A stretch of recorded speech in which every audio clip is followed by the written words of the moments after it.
নন্দসুত বলি যারে ভাগবতে গাই, সেই কৃষ্ণ অবতীর। সেই কৃষ্ণ কোন কৃষ্ণ? না, ভাগবতে যাকে স্বয়ং ভগবান বলা হয়েছে। তো নন্দসুত যদি বলা হয়, নন্দসুত যদি বলা হয়, তাহলে কৃষ্ণের পুত্রত্বের জন্যে নন্দ মহারাজের অপেক্ষা আছে, কিন্তু যিনি ভগবান হবেন তার তো কোনো অপেক্ষাই নেই। কৃষ্ণের পরিচয় কি? তিনি নন্দসুত। তাহলে পিতার পরিচয় পুত্রের পরিচয় হচ্ছে। কৃষ্ণের পরিচয় কি? নন্দসুত বলি যারে ভাগবতে গাই।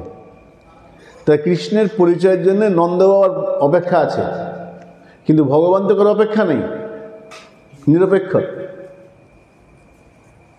তো যদি ভগবান নিরপেক্ষ হন, নিরপেক্ষ না হলে তার ভগবতা টিকবে না। চৈতন্য চরিতামৃত সিদ্ধান্ত করছেন,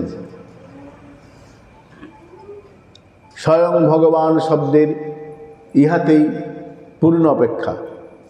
স্বয়ং ভগবান কাকে বলছেন? যার অন্য কোনো অপেক্ষা নাই। স্বয়ং ভগবান শব্দে তাহাতেই সত্তা, যার অন্য কোনো অপেক্ষা নেই, স্বয়ং ভগবান। তাহলে মহাপ্রভু বা কৃষ্ণচন্দ্র স্বয়ং ভগবান নন? হ্যাঁ, স্বয়ং ভগবান তো বটেই। এই যে কৃষ্ণচন্দ্র নন্দ বাবার পুত্র হয়ে এসেছেন, এটা কেন এসেছেন? রসলোলুপতা, রসলোলুপ হয়ে এসেছেন, রস আস্বাদন করবার জন্য এসেছেন। বাৎসল রসটা কেমন? অন্য সময় মৎস্যাবতার এলেন, লীলা করলেন, চলে গেলেন। কুর্মাবতার এলেন, লীলা করলেন, চলে গেলেন। মন্ননাবতার এলেন, লীলা করলেন, চলে গেলেন। কিন্তু কৃষ্ণ বা রামচন্দ্র অবতার এখানে রসের অপেক্ষা আছে। রস, তিনি রসবৈষ, রসজ্জীবাং লব্ধানন্দ ভবতি। রসটা আস্বাদন করবার জন্য এসেছেন। বাৎসল রসটা কেমন? বাৎসল রসের আস্বাদনটা কেমন? মহানামব্রতজি বলছেন, যখন ভগবান নৃসিংহদেব প্রহ্লাদকে দেখলেন, প্রথম তার মধ্যে লোভ জাগলো। আর মহাপ্রভু জগতে এসেছেন কেন? মহাপ্রভু আবির্ভাবের কারণ বলতে গিয়ে চৈতন্য চরিতামৃত বললেন লোভাত। দাপরে ভগবান কৃষ্ণ এলেন সাধুকে পরিত্রাণ, দুষ্টের দমন করার জন্যে। সাধুরে করিতে ত্রাণ পাপ নাশিবারে, ধর্মের করিতে স্থিতি আসিবারে বারে। কৃষ্ণচন্দ্র জগতে এলেন ধর্মের স্থিতি, সাধুর রক্ষণ, দুষ্টের বিনাশ, এই কাজের জন্য। তিনটে কাজ। কিন্তু মহাপ্রভু জগতে কেন এলেন? চৈতন্য চরিতামৃত কবিরাজ গোস্বামী লিখছেন লোভাত, লোভের বশবর্তী হয়ে। লোভ তো ভালো জিনিস নয়, ভালো একদম ভালো জিনিস নয়। নীতিশাস্ত্র বলুন লোভে পাপ, পাপে মৃত্যু বলেছে না? লোভ করলে পাপ হবে, আর পাপ করলে মৃত্যুর দিকে নিয়ে যাবে। লোভে পাপ, পাপে মৃত্যু, শাস্ত্রের বচন, অতএব কর সবে লোভ সংবরণ। লোভকে খারাপ বলা হয়েছে। গীতায় বলেন ত্রিবিধ নরকস্য দ্বারম, নরকের তিনটে দরজা, তার মধ্যে একটা লোভ। কাম ক্রোধ লোভ নরকের দরজা। কিন্তু মহাপ্রভু জগতে এলেন লোভের বশবর্তী হয়ে। চরিতামৃত বলছেন লোভাত। তাহলে কীরকম লোভ এটা? যখন নৃসিংহদেব, মহানামব্রতজি বলছেন, যখন নৃসিংহদেব স্তম্ভ থেকে বের হলেন, হিরণ্যকশিপু বধ হলো,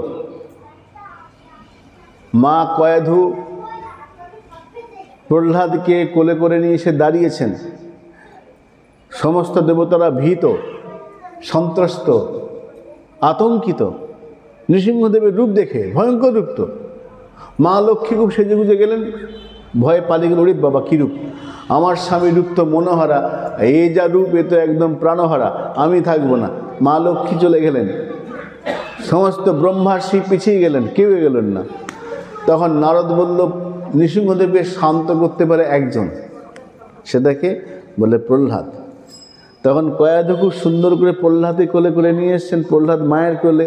এই প্রহ্লাদকে মায়ের কোলে দেখে নৃসিংহদেবের প্রথম লোভ হলো। কী লোভ হলো? আরে আমি তো দুমদাম যেখান থেকে বেরিয়ে পড়ি, জল থেকে উঠে এলাম মৎস্যাবতার, কুর্মাবতার হয়ে গেলাম, স্তম্ভভেদ করে আমি নৃসিংহ হয়ে বেরিয়ে পড়লাম। কিন্তু মায়ের যে আদর, মাতৃস্নেহের যে লোভ, এ তো আমার পাওয়া হয়নি। তা নৃসিংহদেবের মাতৃস্নেহের বাৎসল্য রসের যে আস্বাদন, বাৎসল্য রসের যে বাটি আস্বাদন পাত্র, সেই রস আস্বাদন করবার জন্য পিতামাতাকে নিয়ে এলেন। প্রথম লোভ জাগালো কোথায়? নৃসিংহদেবের মধ্যে। তারপরে এলো রামচন্দ্রের মধ্যে। রামচন্দ্র যখন দেখছেন যে সীতা পাশে আছে, সীতা রামচন্দ্রের স্বকীয়া স্ত্রী, একটা স্বকীয়া একটা পরকীয়া। স্বকীয়া মানে বিবাহিত স্ত্রী, বিবাহিত স্ত্রীর সঙ্গে প্রেম করলে দোষণীয় নয়। রামচন্দ্র সীতা আছেন, ভালোই আছেন, মাঝখানে হঠাৎ একটা ধরাম করে এসে গেল, কি? রাবণ সীতাকে হরণ করে নিয়ে চলে গেল। এইবার সীতার বিরহের যে একটা আস্বাদন, বিরহ একটা রস, মিলন একটা রস, বিরহ একটা রস। সীতার পাশে না থাকাটা শ্রীরামচন্দ্রের মনে যে প্রেরণা দিল, লোভ জাগলো। কি লোভ? না বিরহ রসটা ভোগ করতে হবে। এই বিরহ রস ভোগের জন্যে পরবর্তীতে এসে গেল দাপরে, যে যখন এলেন সেখানে পরকীয়া হয়ে গেল। মাঝখানে ধর্মের বাধা, সমাজের অনেকগুলো বাধা। আর প্রেম যত বাধা পেরিয়ে এগোয়, প্রেমের তীব্রতা তত বাড়ে, প্রেম তত গতিশীল হয়। যত বাধা হবে তত প্রেম আরও বাড়বে, বাধা দিলে বাড়তে থাকে, সব ভেঙে চুরে চলে যাবে। প্রেমের গতি এরকম। অহেরি বা গতি প্রেম না স্বভাব কুটিলা ভবেত, উজ্জ্বলেন মুনি বললেন। প্রেমের স্বভাব কীরকম? বলে সাপের মতো। অহেরি বা সাপের মতো। সাপ কী করে? বলে সাপ কখনো সোজা পথে হাঁটেই না, সাপ বেঁকে চলে হাঁটবে, সাপ সোজা যাবেই না, সাপের গতিটাই বাঁকা, বক্র গতি। তো প্রেমের গতি বক্র, প্রেম কখনো সোজা বললে চলে না। বলছেন কথা বলি, ছুঁয়ো না বধূ, ওইখানে থাকো, খবরদার ছুঁয়ো না। ওই নায়ের মধ্যে হ্যাঁ আছে, বোঝা মুশকিল, বক্র গতি। তো অহেরিব গতি প্রেম না স্বভাব কুটিলা ভবেত।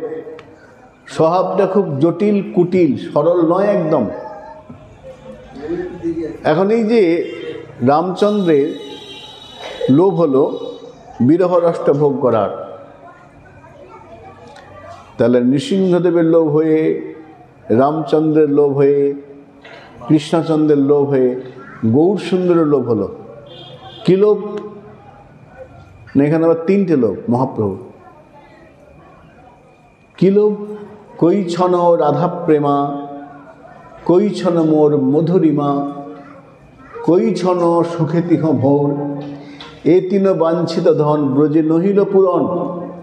ব্রজে এসেছিলেন, পূর্ণ হয়নি। ভাবিয়া না পাইয়া ওর, তখন ভাবিয়া দেখিল মনে, তখন মনে মনে ভাবছেন এইতে হবে না, আবার যেতে হবে। তাই কলিতে কৃষ্ণচন্দ্রের নন্দসুতের গৌর হয়ে আসা।